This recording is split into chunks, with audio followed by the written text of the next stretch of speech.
my god, is my nose crooked? Huh? Since when? Before starting the video, I just wanted to preface this by saying that this is strictly for informative purposes only. This is in no way, shape, or form an attempt to, like, paint Japan in a different light or anything like that. I feel like not a lot of people know about this, and I wanted to be someone who provides more information on it. I know a lot of people have these crazy fantasies and fetishize Japan due to, you know, the girls and the anime and all this, but the reason I started this series was because I wanted to show people that Japan is just like anywhere else in the world that has issues and has problems and has a bad history, just like, again, any other country you do research on. And this being one of the major things that happened during World War II, I feel like not a lot of it has been talked about, really, if at all, or has been mainstream.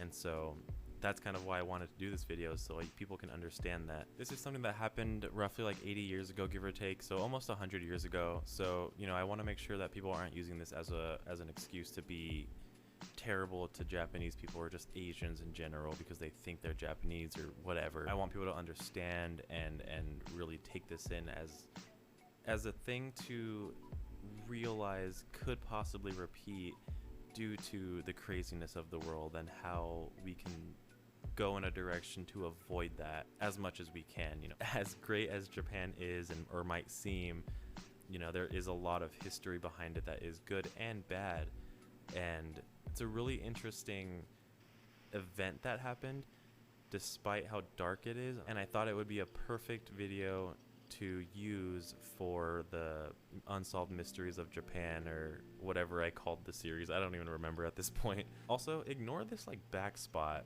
this back area right here. It looks so weird and creepy. This side looks cool. I have some stuff coming in from Amazon to fill up this space, so hopefully by next video, whether it's a gaming video or something like this, expect it to look a little bit different and cooler, frankly, because that just looks weird and goofy.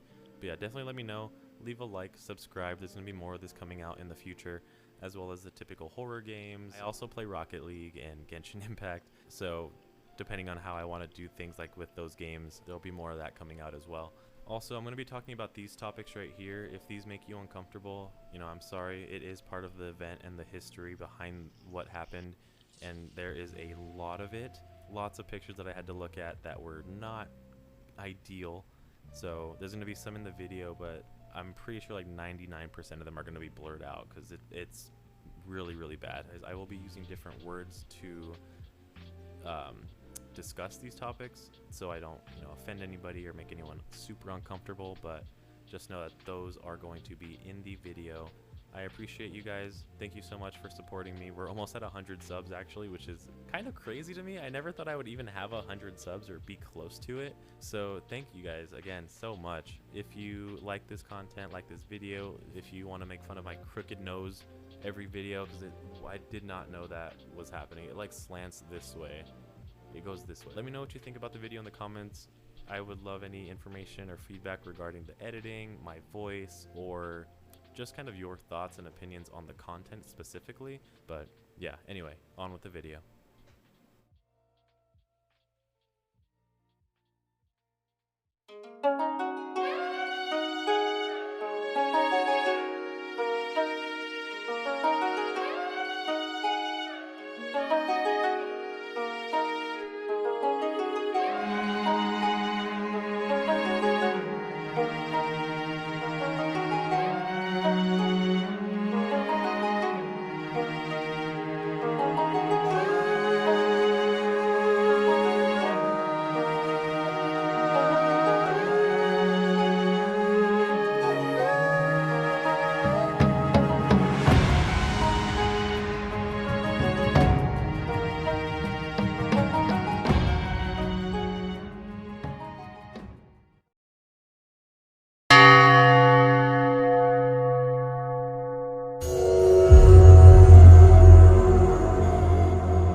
In August 1937, during the height of World War II, the Japanese forces were starting their march towards Shanghai to capture this territory from China. The Chinese forces defended their stronghold, but there were still heavy casualties from both sides. They engaged in urban hand-to-hand combat and gunfire for 3 months. By mid-November, with the help of aerial and naval bombardment, the Japanese forces captured Shanghai and marked this as the first victory during the attack on Chinese forces. This was the first step in the Second Sino-Japanese War, and it was going to get much, much worse. On December 1st, 1937, after the victory at Shanghai, the Japanese Empire had set their eyes on Nanjing. It was at this point the command to take Nanjing was authorized. Initially, the General Staff headquarters located in Tokyo did not want to expand the war due to the high casualties and low morale following the battle at Shanghai. After consideration, the order was given to the Central China Area Army and the 10th Army to capture Nanjing, which, at this time, was the capital of the Republic of China. In charge of defense at Shanghai and now Nanjing, Commander Chiang Kai-shek knew the battle had already been lost. In an attempt to save his most elite troops, he decided to withdraw the defense and bring the Japanese forces deep into Chinese territory and use this grounds for advantage. Although having his men hold the line at Nanjing would be a courageous yet almost guaranteed defeat, the decision was made to retreat. This decision was based on the suggestion from Chiang's German advisors and was believed to be the best option. This is best known as a war of attrition, a tactic used in militaries with the intention of wearing down your enemies and slowly pick them away due to fatigue and other factors. Chinese warlord Teng Shengji sent out a press release announcing that the defenses at Nanjing will not surrender and promised to fight to the very end.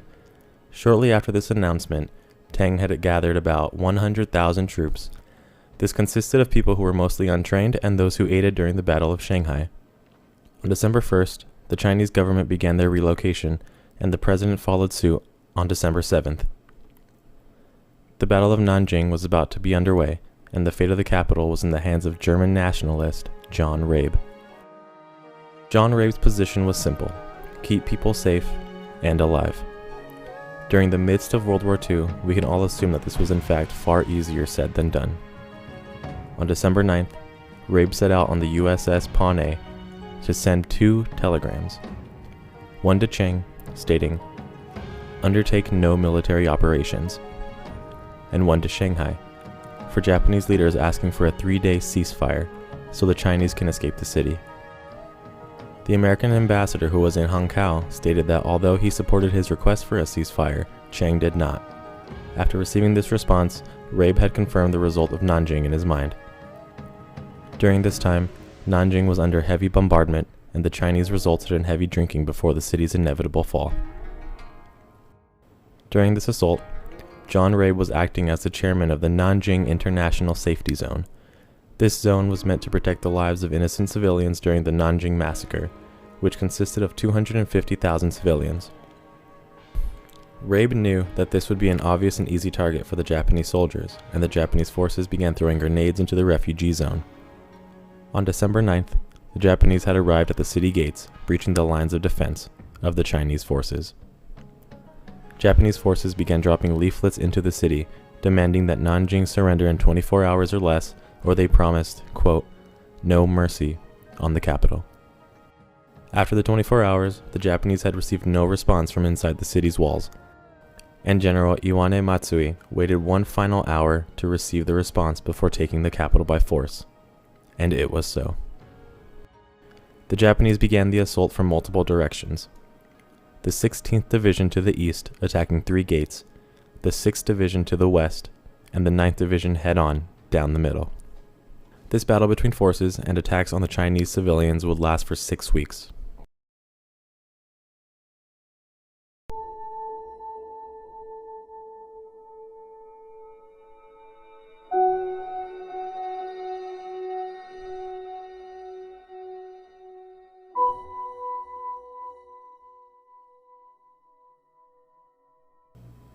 December 13th, 1937. Known as the Nanjing Massacre, or more bluntly, the Rape of Nanjing, had officially begun. Sources claim that attacks happened even after the battle had ended. The Japanese forces had launched a full-fledged slaughter, leaving no traces of hope at the grounds of Nanjing. During this time, the Japanese committed mass wartime essay, arson, looting, mass murder, and other war crimes. It is said that the first 5 days were the height of these crimes, as by February 7th, murders were no longer in mass fashion. The death toll was estimated to be anywhere from 40,000 to 300,000. At least that's what the consensus is, as there is no real number to determine the accurate total. The International Military Tribunal for the Far East backs the validity of the death toll being 200,000, accompanied by 20,000 essays. There are those who claim that these actions began as early as when the Japanese forces were victorious at Shanghai and began their march to Nanjing.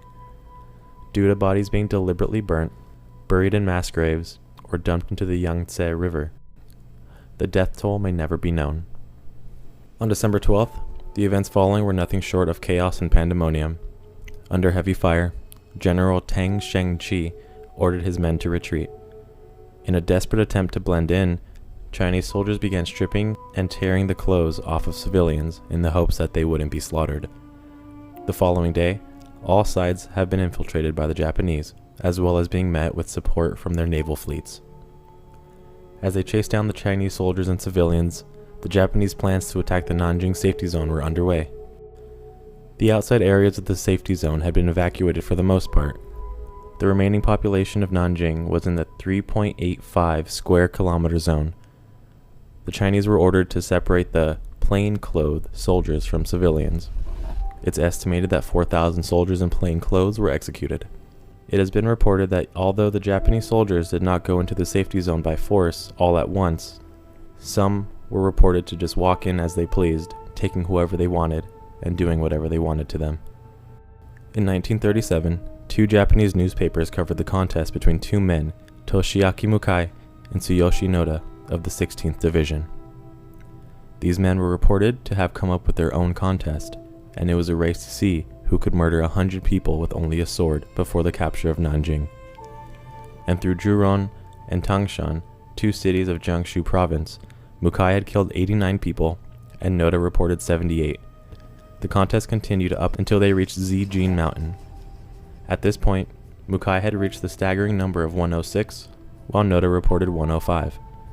Due to these killings happening in the heat of battle, neither knew who had won the contest first, and according to journalists Asami Kazuo and Suzuki Jiro, the men changed the initial limit to 150 and continued the contest. In 1945, after the surrender of Japan, Toshiaki Mukai and Tsuyoshi Noda were both arrested and tried as war criminals. They were both executed by shooting on January 28, 1948.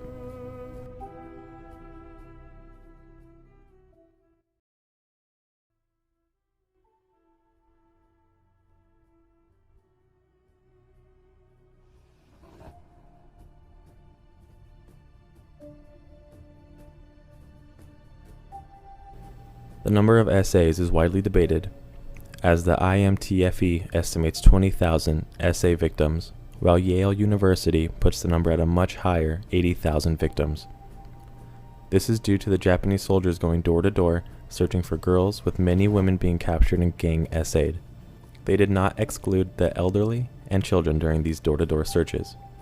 These victims were often murdered immediately after the act, often through explicit mutilation, such as forcefully penetrating their with bayonets, sticks of bamboo, and other objects. On December 19, 1937, the Reverend James M. McCallum is quoted as saying, "We estimate at least 1,000 cases a night and many by day.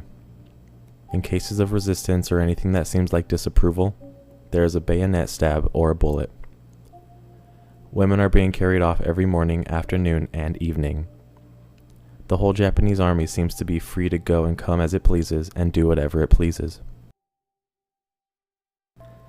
Iris Chang, who is the author of The Rape of Nanjing, mentions that it was not only women and children that were being essayed. She states that some Chinese men were forced to perform repulsive sex acts. There are also accounts of Japanese troops coercing families to commit incestuous acts. Some were coerced to essay their mothers, fathers were forced to essay their daughters, and brothers were forced to essay their sisters. Pregnant women were also targets for murder. They were often bayoneted in their stomachs after being essayed. Tang Junshan, a survivor and witness to one of the mass killings, testified. The seventh and last person in the first row was a pregnant woman. The soldier thought he might as well rape her before killing her, so he pulled her out of the group to a spot about 10 meters away. As he was trying to rape her before killing her, the woman resisted fiercely. The soldier abruptly stabbed her in the belly with the bayonet. She gave a final scream as her intestines spilled out. Then the soldier stabbed the fetus, with its umbilical cord clearly visible, and tossed it aside. If there are people who were in Nanjing during this despicable event, I know no amount of words could ever heal you from the pain that you felt. But I hope you have found some sort of peace in your life and were able to live a normal, happy life after surviving this terrible event. If you are a victim of SA, there will be some resources at the end of this video, as well as in the description. There will always be people you can talk to and reach out to for support. You are so strong, and I hope you too are able to find peace in your life.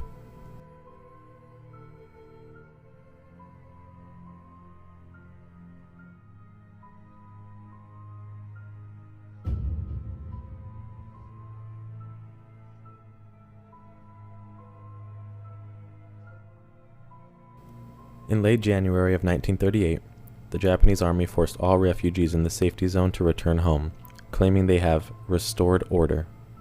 Order then began to gradually return to Nanjing, and the acts performed by the Japanese soldiers dropped dramatically. The safety zone was forcibly renamed to the Nanjing International Rescue Committee, and the safety zone ceased to function. The last refugee camps were closed in May of 1938. As for evidence of the Nanjing massacre, the Japanese either destroyed or concealed important documents. During the arrival of American troops on August 28, 1945, the Japanese military and civil authorities destroyed military, naval, and government archives. Overseas troops in the Pacific and East Asia were ordered to destroy incriminating evidence of war crimes as well. Approximately 70% of the Japanese Army wartime records were destroyed during this time. In 1985, the Nanjing Massacre Memorial Hall was built by the Nanjing municipal government in remembrance of the victims and to raise awareness of the historical event. It is currently located near the site where thousands of bodies were buried. The site had been called Pit of 10,000 Corpses. As of December 2016, there is a total of 10,615 names inscribed on the memorial wall.